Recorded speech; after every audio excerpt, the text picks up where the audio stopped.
তই তই যে বুকুত সাহস বান্ধি এই কাৰ্য কৰিবই লাগিব তই যে বুকুত সাহস বান্ধি এই কাৰ্য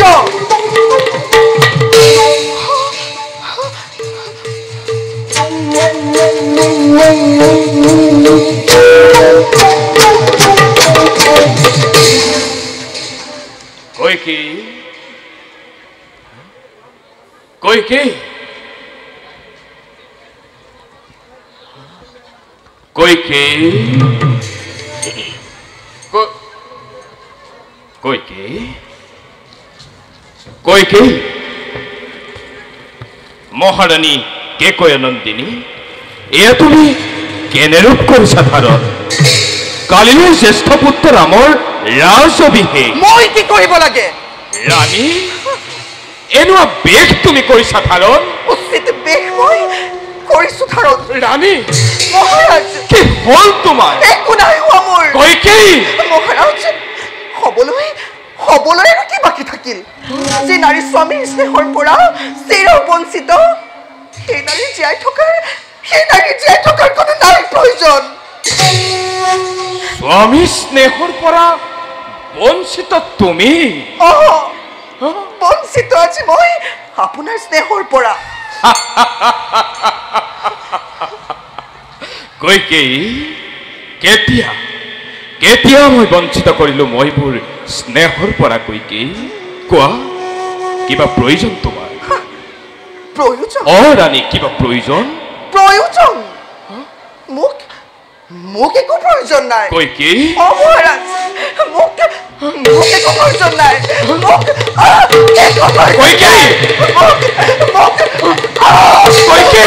মোক একো প্ৰয়োজন নাই মোক এই ৰাজ অলংকাৰৰো নাই প্ৰয়োজন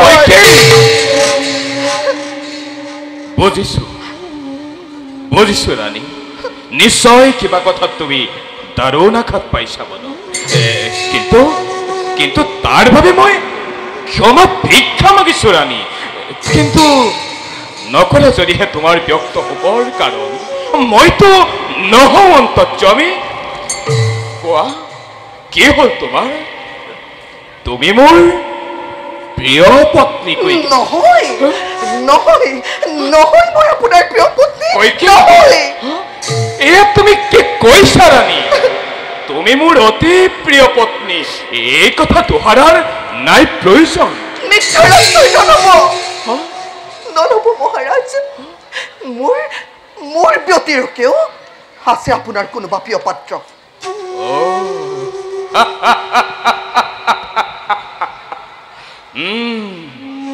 কৌশল্যা অমিত্ৰা দুয়োকে মই স্নেহ কৰো নকৰো অস্বীকাৰ কিন্তু কৈকেয়ী হৃদয়ৰ গভীৰতম প্ৰদেশত যাক নিগাজিকৈ ৰাখিছো সেয়া কেৱল তুমি কৈকেয়ী কেৱল তুমি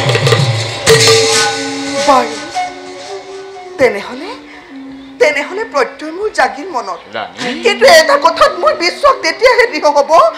যেতিয়া আপুনি পূৰ্বৰ প্ৰতিশ্ৰুতি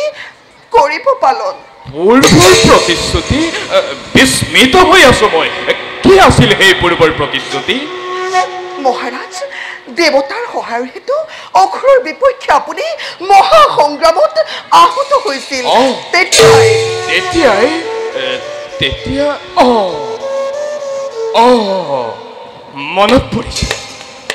মনত পৰিছে কৈকেয়ী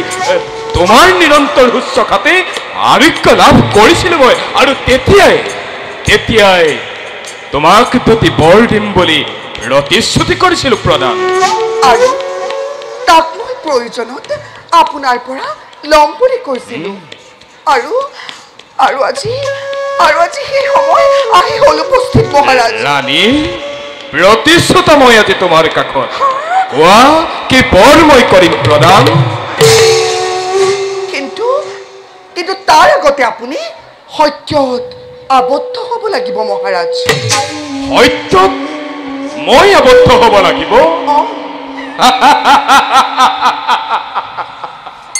শুনা ৰাণী ৰঘুকুলৰ আছে পৰম্পৰা সৰ্বক্ষণে ৰক্ষা কৰিব নিজৰ বচন অন্যথা নিজ প্ৰাণ কৰিম অৰ্পণ এবে কোৱা কোৱা কৈকে কি আছে তোমাৰ মনৰ অভিলাষ শুনক শুনক মহাৰাজ কোৱা ৰাণী যি হাতেৰে মই আপোনাক কৰিছিলো শুশ্ৰূষা কৈকে সেই হাতৰ পাঁচোটা আঙুলি ইয়াৰ মাত্ৰ দুটা আঙুলি ধৰক আপুনি দুটা আঙুলি ইয়াৰ প্ৰত্যেকটো আঙুলিতে আছে মোৰ এটি এটি অভিলাষ উত্তম উত্তম কৈকেয়ী তেন্তে মই এই মধ্যম আঙুলি আৰু এই অনামিকা আঙুলিকে কৰিলো ধাৰণ কেকৈৰ পবিত্ৰ হ'ব এই আঙুলিতে আঙুঠি পিন্ধাই মোৰ হৃদয়ৰ সমস্ত আবেগ আৰু প্ৰেম মই তোমাক কৰিছিলো নিবেদন আৰু তিনি পত্নীৰ মাজত এই দশৰথৰ হৃদয়ৰ মধ্যমণি হৈ আজীৱন ছায়া দিছা মোক আৰু সেইবাবে মই তোমাৰ এই মধ্যম আঙুলিকে কৰিলো স্পৰ্শ এতিয়া কোৱা কি আছে তোমাৰ মনৰ অভিলাষ তেন্তে শুনক মহাৰাজ কৈকে প্ৰথমবৰে কি কৈকে প্ৰথমবৰে ৰামৰ পৰিৱৰ্তে ভৰতৰ ৰাজ্যাভিষেক কৈকে আৰু ৰামৰ দ্বিতীয়বৰে কি কৈকে আৰু তৃতীয়বৰে কি কৈকে ৰামৰ 14 বছৰৰ বাবে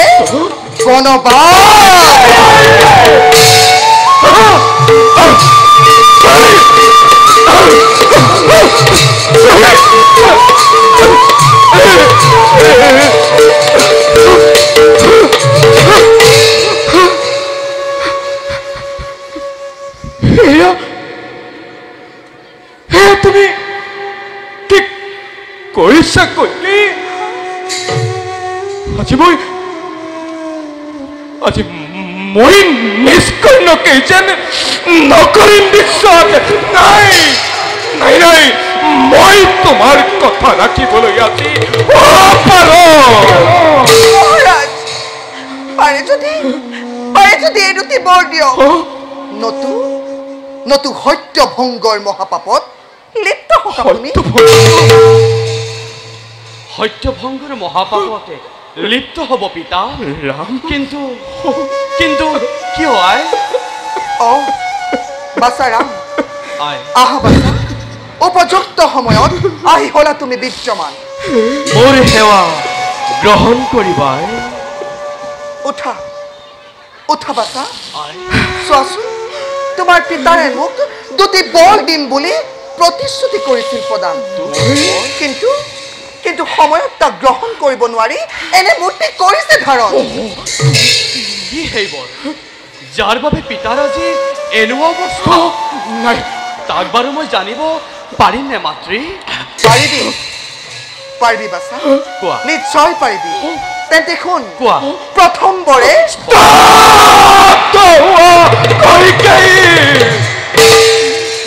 আৰু এটা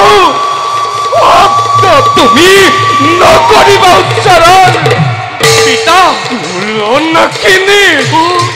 ৰক্ষাখিনি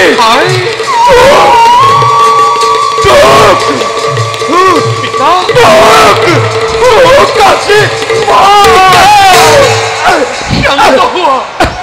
শান্ত হোৱা পিতা শান্ত হোৱা পাহৰি নাযাবা তিনিও লোকত বন্দিত তুমি নৃপতি অযোধ্যাৰ এনে অশব্দ শোভা নাপায় তোমাৰ মুখত অন্যহাতে পুত্ৰৰ আগত মাতৃৰ প্ৰতি এনে বাক্য উচ্চাৰণ কৰি নিদিবা পুত্ৰকে দাৰুণ আঘাত কোৱা কোৱা মাতা কি সেইবোৰ কোৱা কোৱা মাতা শুন কোৱা তেন্তে শুন বাছা কোৱা প্ৰথমবাৰে কোৱা কোৱাই কোৱা প্ৰথমবাৰে তোমাৰ পৰিৱৰ্তে ভাৰতৰ ৰাজ্যাভিষেক আৰু দ্বিতীয়বাৰে কি আহে আৰু দ্বিতীয়বাৰে তোমাৰ 14 বছৰৰ বাবে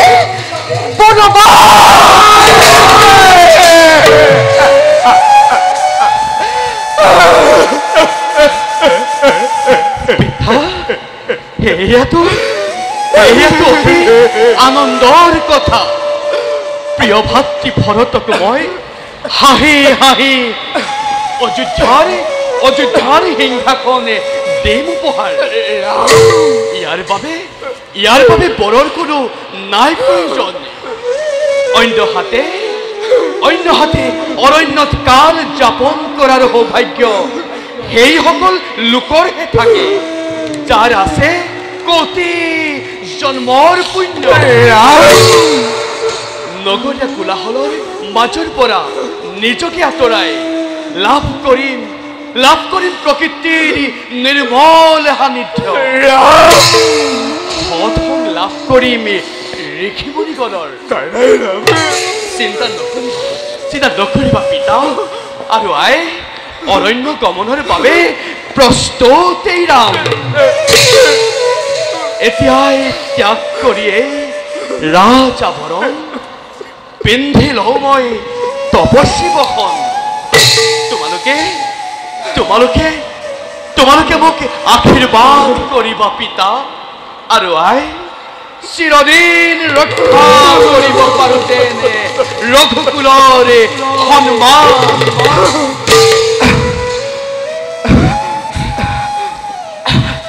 মই আহিলো পিতা আৰু আই মই আহিলো পিতা পিতৃহত্যা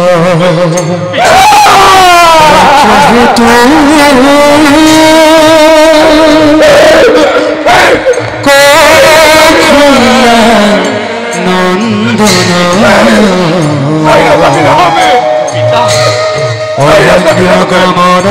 হেতু স্থিৰ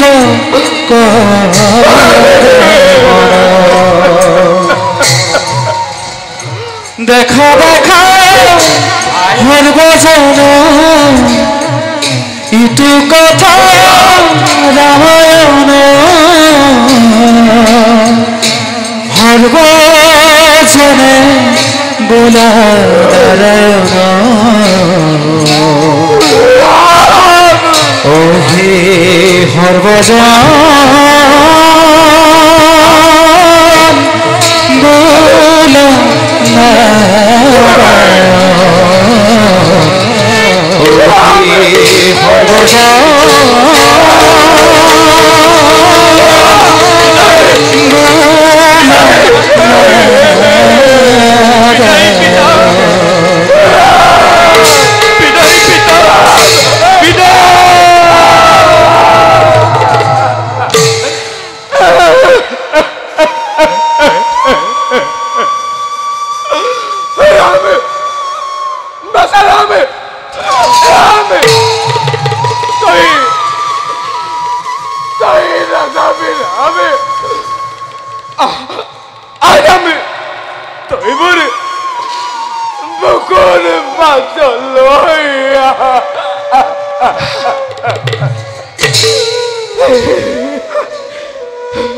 মোৰ পুত্ৰ ভৰত হ'ব এতিয়া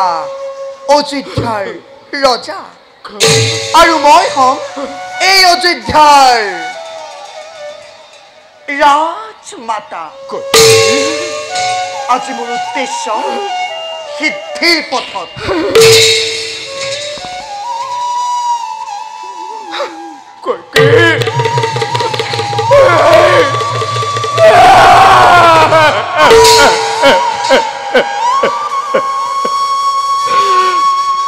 Oh!